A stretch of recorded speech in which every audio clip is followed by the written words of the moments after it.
Baik, selamat pagi. Perkenalkan, nama saya Apriana JK, NIM 183030176. Mahasiswa jurusan Sosiologi, Fakultas Ilmu Sosial dan Ilmu Politik, Universitas Nusa Cendana Kupang.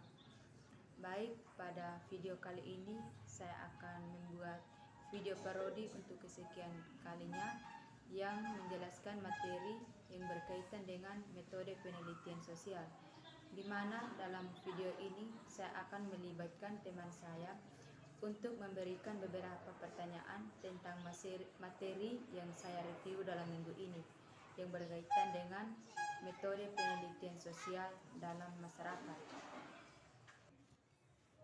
Baik, saya langsung saja bertanya tentang materi yang kakak review tentang tips dan strategi melakukan wawancara kualitatif.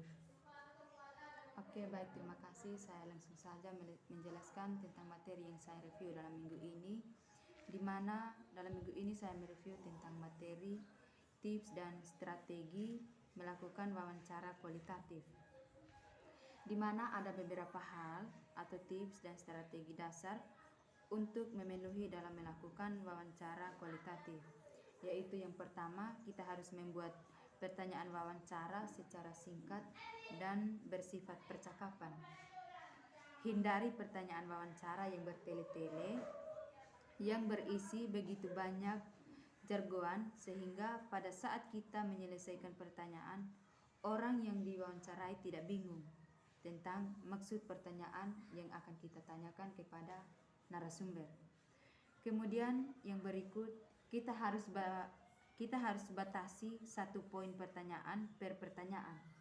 Kita harus gunakan setiap pertanyaan wawancara untuk mengeksploitasi topik alih-alih, menggabungkan dan membangun kejelekan, atau ajukan yang menunjukkan pertanyaan yang lebih terbuka daripada pertanyaan yang tertutup. Pertanyaan yang tertutup cocok untuk tujuan verifikasi saja, sedangkan pertanyaan yang terbuka memungkinkan kita untuk mendapatkan beberapa perspektif tentang bagaimana peserta membangun pemahaman tentang pengalaman yang didapatkan oleh narasumber, sehingga dapat membagikan informasi kepada kita sesuai dengan isi pertanyaan yang kita ajukan kepada narasumber. Kemudian yang berikut, kita harus mengumpulkan data secara mendetail atau dengan sebanyak mungkin, sehingga tidak sulit saat melakukan pertanyaan yang tertutup maupun yang terbuka sesuai dengan jawaban yang kita harapkan. Kita harus tawarkan arahan dalam bentuk spesifik dalam pertanyaan. Selanjutnya, bagaimana cara mengetahui pertanyaan sesuatu spesifik? Oke, baik, langsung saja saya menjelaskan tentang pertanyaan yang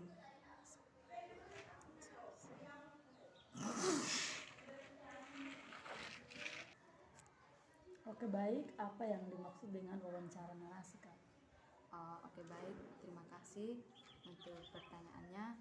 Saya akan membagikan tentang wawancara narasi yang saya ketahui, yaitu wawancara narasi itu adalah wawancara yang dibangun bersama atau perhatikan peran subjektivitas merancang pertanyaan dalam wacana tentang apa artinya menjadi seorang mahasiswa. Kemudian konseptualisasi penelitian kualitatif dalam penelitian ini yaitu menginformasikan cara membahas asumsi atau cara memakai topik penelitian.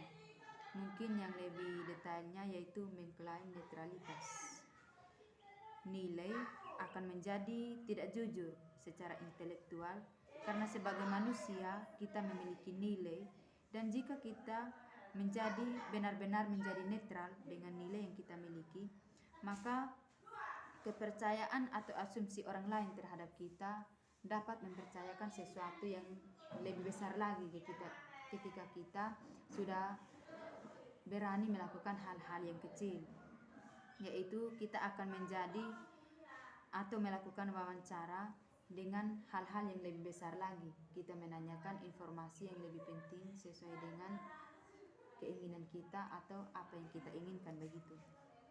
Kemudian yang berikut, peneliti kualitatif dengan menggunakan wawancara narasi harus cenderung transparan agar nilai atau keyakinan dan asumsi harus dioperasikan, yaitu bagaimana cara itu supaya bisa berinteraksi dan menginformasikan studi yang mereka tempuh. Kemudian yang berikut, seringkali mahasiswa membingungkan subjektivitas dengan biasa menyamakan sebagai istilah yang sinonim, yaitu yang pertama, istilah yang terkait dalam penelitian kualitatif, dan yang terakhir dengan penelitian kuantitatif.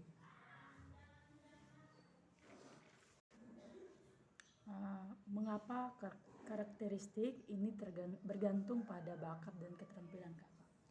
Oke,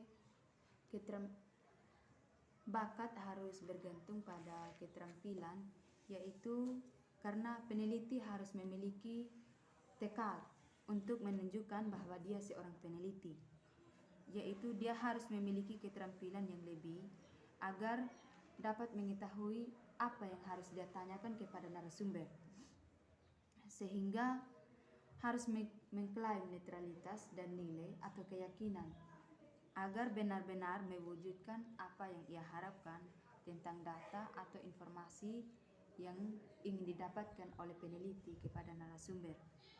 Jadi peneliti tidak bisa terpisahkan dari daftar-daftar pertanyaannya, agar pertanyaan yang disusun itu benar-benar mulai dari pertanyaan awal hingga pertanyaan akhir, sehingga informasi yang didapatkan juga dapat ketika dirumuskan memiliki makna yang jelas, sehingga informasi itu bisa disampaikan kepada orang lain dengan informasi yang jelas atau jawaban dari setiap pertanyaan itu dengan jawaban yang benar. Dan selanjutnya, mengapa dalam setiap penelitian itu ada kebingungan yang dimiliki oleh para peneliti, yaitu mereka menyebabkan kebingungan itu karena kesulitan untuk mengubah pemikiran, sehingga mereka sulit untuk menyampaikan apa yang harus ditanyakan dan jawaban apa yang harus diberikan. Jadi sebagai seorang peneliti harus benar-benar menguasai pertanyaan apa yang akan diajukan kepada narasumber. Itu bentuk-bentuk dalam metode penelitian kualitatif yang dipakai oleh peneliti, di mana kalau peneliti itu menggunakan metode penelitian kualitatif.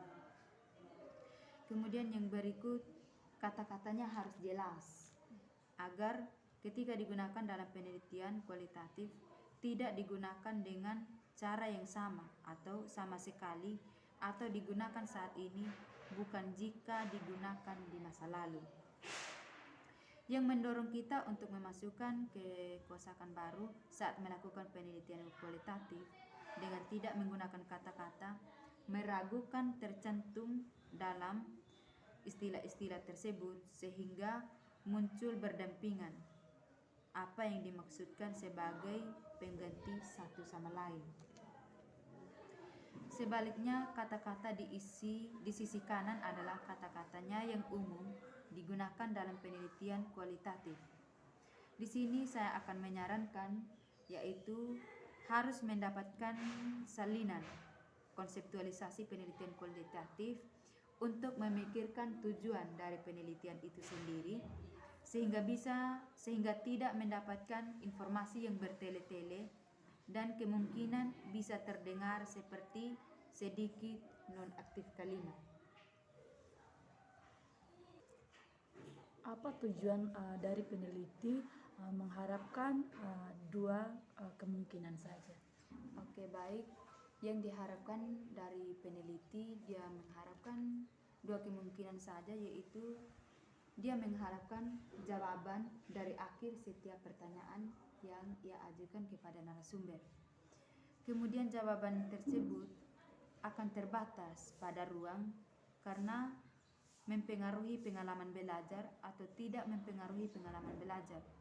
Pembangunan secara semacam ini tidak kondusif, karena untuk penyelidikan yang lebih dalam akan mempertimbangkan tujuan peneliti itu sendiri, yaitu dengan topik yang sama sebagai sesuatu yang memiliki manfaat dan tujuan.